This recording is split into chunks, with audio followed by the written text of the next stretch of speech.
Yes. Yogan jokere ni tei Crush Media kopana. Akoto ngage kede shalami kini jololo. Ijai ngone kede artist. A music artist lerai loteso. Lolemu aijai o music sek. Mamerai lolo ageun. Mamerai imo egeuna. Konyere tungana lejai lem sek. I can call him a celebrity. Lole jai sek. Dokwana. Ajene ngolu ipua esi buini kinos. Benyo bobere lolo bobo. Yauti. Ama ninen. Kakirodangon. Mamu erai lugambo. Mame erai disibore. Konye erai. Ai tijeni kinjobo nebe. Ejaki reporte so. Kota imora dis. Osoda jena neja kaiti lobe. Inyobolo le yauti ngesine. Crush Media. Lapolon. Yala mangonoi. Jangu tugende mu holiday. Baby come. Let's go for holiday. Obialo tenya mejar baby. Honi ya ayan airo dende. Yala polon yala mangonoi. Yalama. Eponengoni introducing atari celebs. Gachuti noi lueji asinete so. Kedi tunga kere lueji netebe. Emuno ina kechuat. Otama bojoda. Ngayo berejo. Anyata ingoro dende nje sapatalore. Teso. Tesa polo utori ngote seboya ngo tapano teso nyamiyo. Ate rai teso ne. Lala iwo berejo. Ango serere chuti. Ore la garia. Ngezi biwonya aja itumu kwana. Ite berejo jale la wechali. Tejo mamera bai saba. Serere bereja agaria. Jodo jolo mira iserera jene mwiti jagari. Konye bokuide maragwe mwiti ya. Eba Kenya ntunga langi maragwe. Eribore maragwe maragwe ina. Our diet is at least I remember akiring then we prefer greens. Okay, lolo mamera ingunu yese ya so konye apotuse tojo kasi. Anubera ina enjoda ayala mikinite iso. Konye lolo ikoto so aitijeni kinjobo nebe.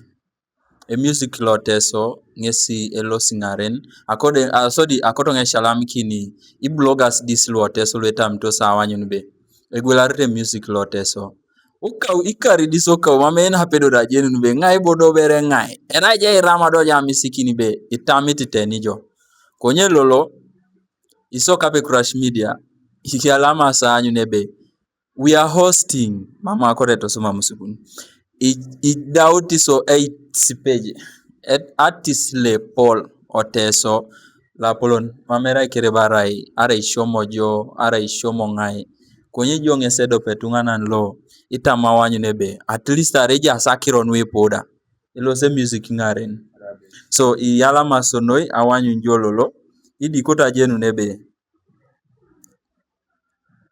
iuta ingizitebe ngai bere ne roden denja limo kijongo irajo lo serere konye bere o music career kon oponeli down ajo ageu na ram adolu na doketaitina inyo bere ne challenges beri yani idao jawanyo ya otomana ramana getting a ramana right 2020 so right now I've spent like 6 years in the industry actually out aloma 220 that is 2019 or right December so when I dropped my first jam Ani Baby Masijo and came a breakthrough song for me but then I kept on dropping hits like Ngabongo nekote mate sigala bad man ngabongo nekote mate waragi bad pia have another jam the daddy be lost mami actually a couple of songs so up to now where I am there are very many challenges we have faced mostly me my personally financially artists are broke right yeah true that there is no real support I see right now in Teso do bere joli boyo music industry inyo ibore ngine wanjo be aduma kije music mamerai ara yanu etakadikin ara ibanu aina indungalu litete joko pana ajenu ne polijari jo konye ajeni ngangini bore katerare music ya business ngini bore kere at least arere business jai kinji disi bore ne edit nyo bere ngini the music actually put me somewhere very far Via connections, music has given me connections. Ado beja kinye music adumu na at least bere chepo ne la ijaraka misikiti jo. Ara mapira alimo na take how was I am. I cannot tell them right now how was. Pero beja tupung after here. You understand? But music has changed my life. Music has given me to connect with different people. Music actually has blown me up. Yeah. Okay, engoke de ate kerni wochingai akotonga aitijeni kinesu bonebe. E music ka down rally monjo mamera ikapunu bon. Chesane somate music anado mini connections anuado mono iborolu epo mamera e music anwi kapunu bon. Konye kare rare music e business. Are biashara kedate so. Era veroni kera so amunyo ikapun. Unacheka? Olimokwere jongo. You have stayed in the game. Like boy your game apaki ne Paul. Ani akorote ngajenu kopana very carried down your game. Kapana, this is my 6th year in the game. Actually 7th year in the game. Because sina idijatari. I just want to because ni tomna kanyape. So tomo cause ni kanyape ngono just kedi collabo si wongon.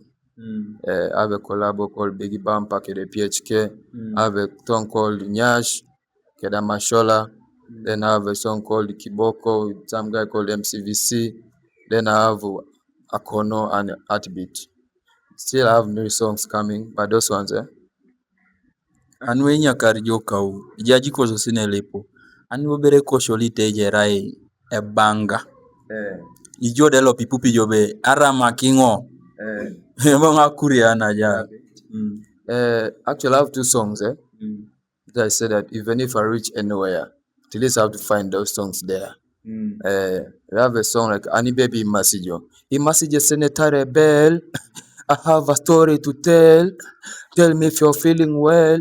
Arong ekone lawyer bala jokel. Ijalo. Ebeto nalo stoba. Epiki pikara be my car. Then I have a song called Mami. Daddy. I be lost Mami. Yo. Adara jam I have with Janguano. That song has played at least several times on different places. Nabe ite koshongon ere a big hit. Are hitting ayola okarani? I think a question 3 years back. That is 2021 after lockdown. 3 years back. That's 2023. Yeah. Nabete itutu ngapaki ongun arai apaki ongun e competition tight. Ajene nge music mamerai mamjira me music anelaga no keditunga. Ram jobera nukon beon ansoda anyone be emina kini tunga. Konye competition la dedenga apaki ongun Rodi Governor also was there and you guys the industry was too tight. The industry those days was too tight. People actually knew what they call music. That's where now we realize seeing that Teso music is changing. People started investing, artists started investing. The competitions were really tight, bro. Yeah. Yala manguno anyone be. Ilolo bere nene. Roden danger nyesejai crash media ne. So arai ijo apaki na sodita wanyu nuso online. Ikote tijeni kinjobo nebe. Ikos borolu pisoma isolupolo. Arai mame city kinijoda arai sinjiko kinja atemarebe. Eja baton nene bakai plus baton. Tuji tosoma wane following. Arai bato paki ne ibore ni watching jo. Joda bere chikaki na baton mami beat yono kere. Osodi bobo idumu jo so YouTube. Arai pedo jalo saitu puso YouTube. Idumu ni jobo nebe. Ejai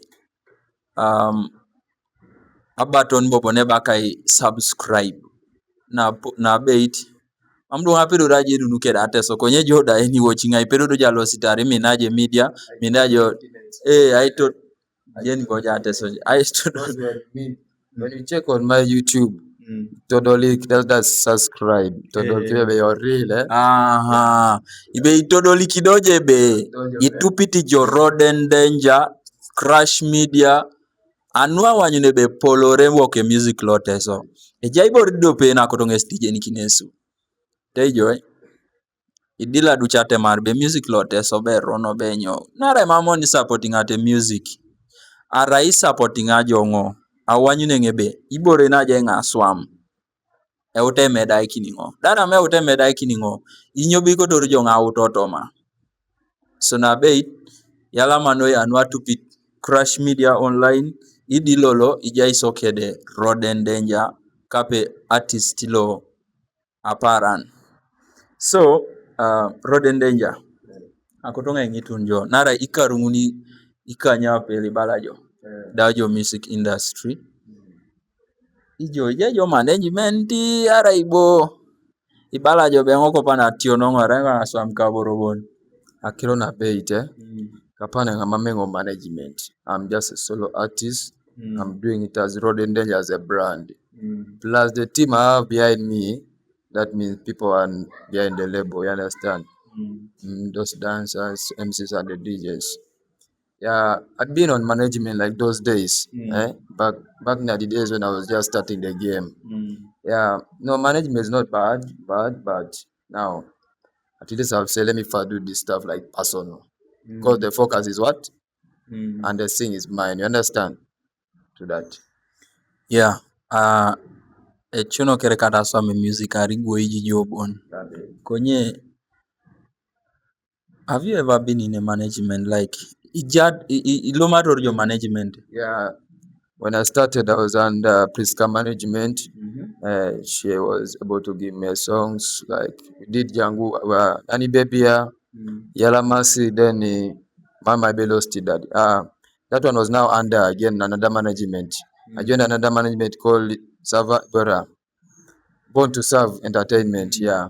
So that's the management that managed me, and we're able to drop a song like Mama Belosti Daddy. It was under Born to Serve Stephen management. Then when I crossed to Killer now, when I started producing from Killer there, I was able to meet up with some guy called Alan. Yeah, he managed me for 2 years. Yeah, but then now, since last year, that's when I started doing my own shit. Alright, yala mano akotonga jenuno ya ajauto management kede ajauto kinga anwo beri bore chuti wanjo be joko ti ajauto na ara ija ijo management olimo bere joso ka ajeni ija ijo management inyobo ameda ite ijo bala ara ija ijo management ati chepaki tungalo kinga kede isapalwe kodo sar lomaro music industry minaskis da jie bakas akotonga lomaro management inyobere ngini wamdijo be alo mae tungana nara artist management edumuni ngesi the benefits this Yeah, Agile auto management is something very good and very nice because when you're in the management, everything is controlled by what? By the management, starting from dressing, what, accommodation, production, and everything. You understand? So it makes an artist, like most upcoming artists, so easy to blow up. You understand? And raises your level, at least to some level. But then now, this is what I'm talking about. Taking time in the management when you don't have cash. You understand? Yeah, in terms of here, I've seen very many managers like trying to uplift Ion Aramakakuyo. But I find that the artist is trending maybe for 2 years. Management start what? Ebongokao. Jara management ebongokao. That thing has killed very many artists here in Teso, trust me. Yeah. Most of these managers, they want just sell their names. After selling their names, they get their packages and their so what gigs, then they drop down. You understand? Then they leave the artist there. Now when they leave you from there, understand all the projects were done by management. So you're going to start from zero. Yeah. Being under management, actually, you need managements which are more organized. Serious management. Let's just not talk about does a manager takes me to studio, yeah, but doesn't know out of studio what the artist wants. You understand? So working as solo, you know your directions, you know your time. Actually, you have your own time. Yeah, you decide on what to do. Most of these managements, again, you get a gig, but the percentage is low. You understand? Okay. As an artist like me, I prefer being solo so that I can at least push what I want at the right time. But I don't say like management is bad. Management is good if you guys agree very well. Idumujo la jokan. Idumujo la jokan. Someone is focused, someone is interested. Actually, For you to get a manager, you need to first get a manager who likes you better, you better born. Let me connect music better born. Someone who's no, let me tell you, I like Someone who this, has what? vibe for whatever you're doing. That is true. Ipupete sunen ipu iboro ajo kusomera iboro ajo kuso areja ijo management konye jau bati okusoda so areja ijo kingangi no bala jo akonge management ibori disile jasin so you come when you know be etio kiboro ara joka kiboro so akalo na pupun be ejangu na jo kuso ke dati okusone jo management just in case anwetunga nan lo chepa mamunga jeni leja ikingangi ne bala be. Yeah, I have liked that guy's music and akotonge tau ti eso making ACDC iborene dit araibo akotonge managing aja kaitingon. Let's talk of a serious management kopana. Araije management le langir le balabe. I like Roden Danger. Yeah, true. Are you welcoming any? True, but as in right now, modern management maybe will just come and back my label because me have already my recording label Superior Entertainment, so where I stand from. Unless it's just gonna come and invest on a label and have a share, that one is agreeable with me. Yeah, and if he can again buy the label and he owns the label as a manager, that one there's no problem. But for him to sign me right now out of the management, out of the group, the label I've created, it's kind of hard, bro. It is hard. Is the label registered? The label is not registered, but on process. You understand? Okay. Yeah. Okay, anua ituba urianut. Ejaja kaidilo kede iraje si or let me say that. Ngese Lopez Superior End and adau dauja uja unitiai. Superior Entertainment is now serious. Serious. Since I dropped from the management, it's now serious. Because ni ditolo mujo kede Over 7 songs plus 1 video. Iguo bodojo. Ibore ne dit ina kutunga limo bojo. Eja kaitilo is called Roden Danger. Konye kusine lipo. Just get the videos. The videos di so majo. Just don't get the videos wongono. Yeah, okay, the video. Just some don't get the Simple Blade, PHK, Manny Bongun, then Bill Frank. I have a video of Yola. I have a video of Django, and I have a video of Annie Baby. Yeah. Arai to pity jo solo lo na bait. Ibosikit. Ido ibusani kinito dolite. Ijalos to YouTube. Search for Roden Danger Music. That's my channel on YouTube, Roden Danger Music. Yeah.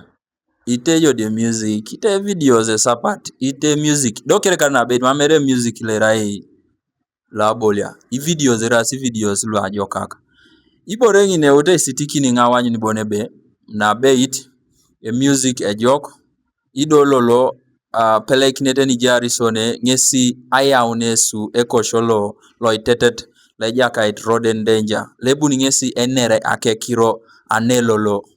Olimok bere joso. Eko shobera ni jajololo aya unukinga. I love the way you whine. You too like umbrella. You sweet like Lola. I will love you forever. Kota mina jo pakalas. Abuna enga jo paliska. Haitaranja kwinika. Narira jo no waika. Ereko sholobe pakates. Amina ngonjo pakai. Pakates, and it's a collaboration. With who? Stammer Boy. I know some of the fans know Stammer Boy. So I had it from Teso, dropped the jam like Apio. Yeah. Yeah, you ta sitiki ni were obongo be. E jogo de bonga ngi tije equation. How did you meet this guy? Actually, this song was like a freestyle, you understand? You were together? We're not together. He just called me like, you first come to studio, you understand? They were in studio already there. I think they were cooking the instrumental. Yeah. Told me, man, can you drop here to Sound City? Because that song was produced by Shada, then it was mastered by Anes on the beat. Yeah. Told me, come to Sound City, there's something wanna record here. Then I dropped there.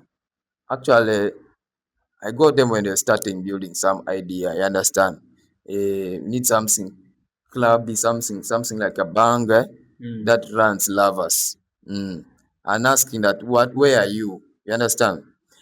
Ebaleko cholo bere babe. Oni yare Oniyare pakates. Oniyare pakates. It means like engoke da joto na twanere. Au kamino oniyare. That means a bond. I mean, so we created something. We're just doing freestyle, and so were like, this is fine, really. Yeah. So I guess Polo we ride or your a lover boy. Right now, I'm a lover boy. Actually, the jumps I'm dropping this year is for only love. I want to help lovers now. Families are crying.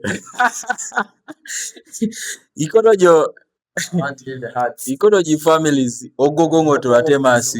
Families. Hey, these are talking about run yare paka test. Loko anajo le mame takiro pupe kosho. Dodo ara emma mengesoro jabere jo rehaso bere bongunu ngesore jobe lolo bere nengo oni yare Paka test. I see your signori angu. Egiro takiro tell you uncle. I gonna chop you up. I don't need any rango. Ijeni jamina ngojero ijubon. I rode in the staba boy. Yeah man, you feel the vibe. What? Talent mame kwenye tikwa na atupte koshomon. Tikwa na atupte koshomon director bait. Kwenye edote koshomon. Edote koshomon. Ajeni ngo. Kwenye mame koto jadoti yaro. Pupere boni yare. Eko shedote ngisa. Eko shedote. I'm just trying to make you guys stop cheating. You understand? Yeah, of course. Over cheating now. Hey. Opongo limo kaberu boni yare bo. Apata onsa person we cheating, guy. Abeti ngenyi tije question. Benyo beri meaning ade kon kosho. Konye just a title bone limo iting obe. Oni yare on paka. Yes. Are pota toksoni kota hiyo. Ochamre achamu. Nari onigiare angetaki. Doko na kerejo. Eko sholo. Ere ko shola jokan. Engo bere la pupo ita pedor ngalimu no bere ko sholi pedor je ipup. Olimo nja beru be. You replay that song. Ere ko shola jokan. Rodo kwa na. Road danger. Iramajo. Ikaru ngono kiere. Ani boberi plani ni lwe jas jo. Are bonati anna peta disnwita madia atupakina anwe karalo. Anawanyi nube. E music ilo teso. Kede music ilo lokono be. E polor. But before you answer that question. Ochamakinga limbo nebe. E kone music. Era ile poloi. Ngini pak. E poloi angini paran. So anua ajo eni watching I sololo. Akoto nge sitiki ni jobobo. Roden danger nge sejaine. Ere sapatalo po etingiti. E music. Kedado pakan. Ara keda kaninare. Ochamuta anyu nebe. E polore music lote so. So limogwere jo so. E planin berani just. Kedana pe. Lolo ti planning actually the plans we have this year. First of all, shall be having Roden Danger celebrating either 7 years of Roden Danger or we shall have Nata concert because I'm having like 3 jams for this year and they only love jams. We have started with Pakates. We are going to Nata, then Lota. Miskitejo. Lota is a killer. Miskitejo. So the plans coming soon right now is videos and good music and thanking all my fans there. Yeah, this year just a blessed year for all my fans that we have something cooking, we have very many things cooking, we have connections cooking, so I won't disappoint us all. Erike music loading Erike music cooking. Every day we are in studio, man, seeing that this song must move to what? Another step. Higher level. Yeah, to that. Yeah, sure. I want to appreciate most of the artists that are trying. Right below Esa Olebeto Rally Munbe. Now bait. I give you people some salutes. Those of Rodi Governor, Simple Bullet, Viper Tesomada, Kedejolo Munge Itut, Kere Irase su artist luit. Kitamu twegwa ikine music. Adoketa itinap na mamero no. Ebaka iduchibe music lote sikuna be piana na ara iboro lui pue roko. Na so di tibore nengo kapengo. Bema metuba hoja. Amra ajembe NBS teso arabo Kampala. Kwenye na wait mamera ikirebe music lote so bengi etare tuba hoja. Ipu iboro luma me ina itose music tuba hoja. Engo kapelo pengo. Na so dit teso berelo pa menda gwelara ekechi angajepe da angajepe na yareit ijoda kapelo ebet aminu ne music o ina ne music apolo to promote a music lo teso mami mine music osodi areba kaibe ekoto iteso polo iboro kiere lwepo limuje dancers mameti dancers. It is this year that I've seen serious dancers mameti dancers mameta pesurunwe woete itunga keriti lore ipo atap keda chok so kwa nado ipuna negula rore music now ingisi tisobe ngaibo artist ngaibe ujine iwo ngaibo ebune swame makeup mameti tunga so na bait aribu kotoro niteso apolor eso matai aminute music lotese supporting at music loteso iutone ne rakironwa no pakates ebeje shooting aikine koshongo ne video Koshongo ne better shooting a video actually on arrangement right now. We're doing the video shoot of this song. Actually koto mwana mere koto right to lapalo polo mere wando stunga wembe the real bad man is back on the camera and ijeje idautie collaborating Stammer Boy kwenye na beite anua ajo eni watching ai kopano mamji imisikiti nyobi ne raso ejeja kaitilo ekosholo itetet ebaka ipaka ates ereko shola amin arije ni jamene joko era ile kosholi riamara kedejo irami jo pupa bero opupi ekilokit opupi itungana ni ani menajo de beite so making a video la palo mere now eja inwa koto bobonga yenu erasa kirono epataka collaborating ajo lolo karulo Stammer Boy oteso anipana ko brengene roteso ngai bere bobi wom ti koto je collaborating kede and oteso ane actually there are very many artists I would wish and do collaborations with Teso. There are very many. Yeah, I don't want to be like particular and specific and say this person, but there are very many talented artists here in Teso. Okay. Working with them is just a matter of agreement. If you feel like, my bro, you got a vibe, man, I want to jump on a collaboration with you, then I have to just give them my number so that it's very easy. Then even me, I have very many, that's why I can't count right now. Very many. We have very many talented artists here. So far, we have done it before. And we have already two in studio. We have a lady called Acute. You know Acute? Yeah, sure. Yeah, we have Acute. Then by that one, Society so we have Heavy Trace, straight at Karomoja. Yeah, for this year. Munu kere this year, kere lukonu yeah, plus mine. I'm going to drop series once I've told you. Na beti elangi kwa ne studio. Elangire studio. Hakim. Beje welo na Hakim dote sadungyo radu. Ara bichwe ini kwa najo te. Akoro majesi opupele kesa. I want you to feel the heat. But I'm not going to ban you. I can't just feeling a feeling. Don't Hakim okwapa nene. True that. Na beti rasha mwaki boro. Just look at ikoso sine meribori koso sine. Dupi je baki collaboration. Mama beta bungo ni nerajo. Kwenye ji collaboration sitai. Ibore bone beti ya swam ngesa wanbi tupiti jo. Are da mamji peroro angole are media los doji reini kino YouTube ngina Road and Danger Music. Era ngesi de sapatalo re lo ejoke ke music. Ara mamji minalo at least ejailo. Icheko so sine. Nesa uta ngata mtalimun. So ibala jobe adis artist lebu no teso. Ora is serious. Doko me mami buni tayo. Konyo jaje talent. Very, very serious artist. Konyo na beit. Oloto lo. Ikotoje music. Collaborating Road and Danger. Oloto YouTube. Search for Road and Danger. Let me just get your comment there. Get the comment. Comment there. After you leave your number there, your contact there. Yeah. I'll pick it and then you'll be contacted. And then araya shortcut bobo. Oloto jo Crash Media on. Ebete eko sholo ebore. Interview lo aja un o TikTok account. Dodo je wadika kine comment then bengo da bedope. Then ibuni done neranara ngina. Ipote se neranar. O jenu ni jobe music ike ikoni ne olomne collaboration. Yeah. So iramaje music. Akodo rebonga bongoin. Iraje tunganani lo.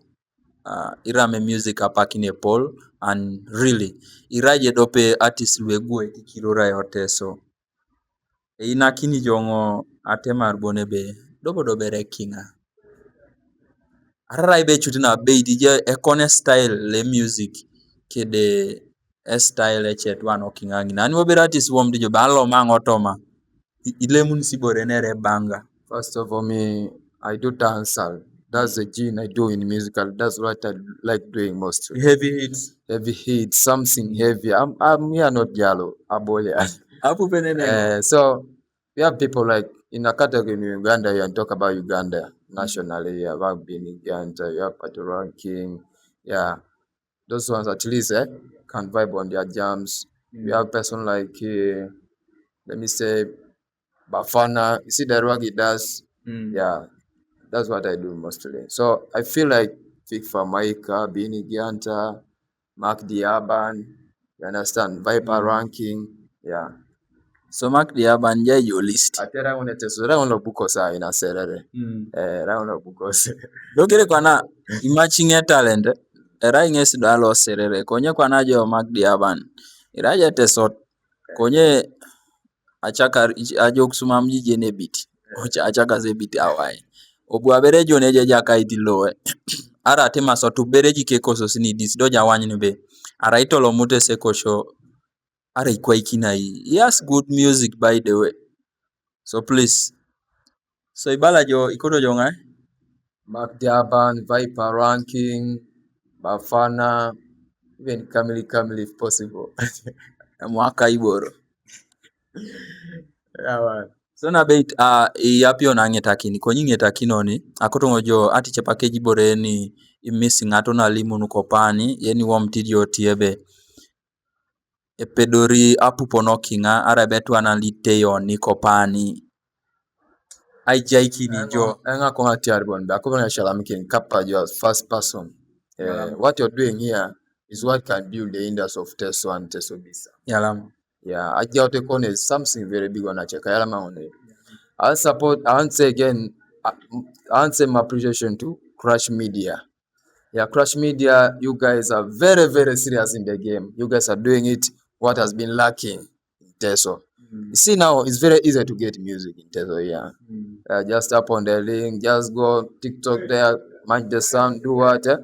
So, all the bloggers outside there, you guys appreciate your work.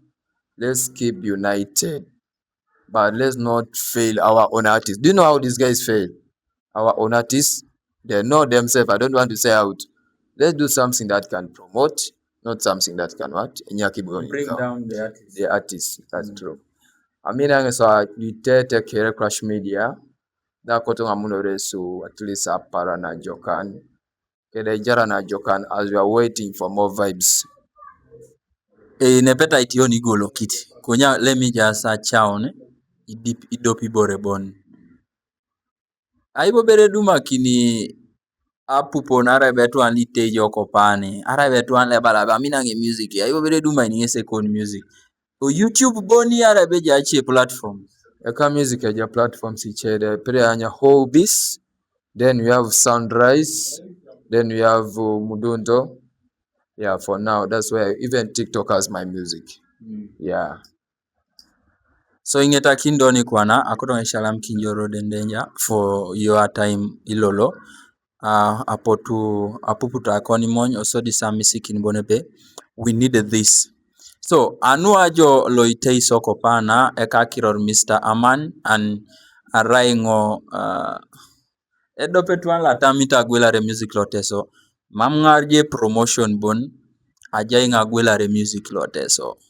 So na bait oloto YouTube pupo ke music esapatalo ere sapatalo re oloto YouTube watching a music ke era Roden Danger jalo sa chikaki Roden Danger mamebo beche tungana ne baka Roden Danger ere do pepon Roden Danger music on YouTube, on TikTok, on Facebook and those other platforms. Ilotojo to know Google jalo sa chika Roden Danger music ichakuni ngesi koso sineike osodi jawanyu nbe itupijo Roden Danger osodi iganga kiso kape Crush Media online iwuta wanyu nebe igwelari teso mamira gwelare music bon konyi gwelari teso so na bait oloto o TikTok ichika ke follow button or like our music oloto YouTube subscribe to our channel kursa wanyu be follow e channel e follow e music e follow e teso yalama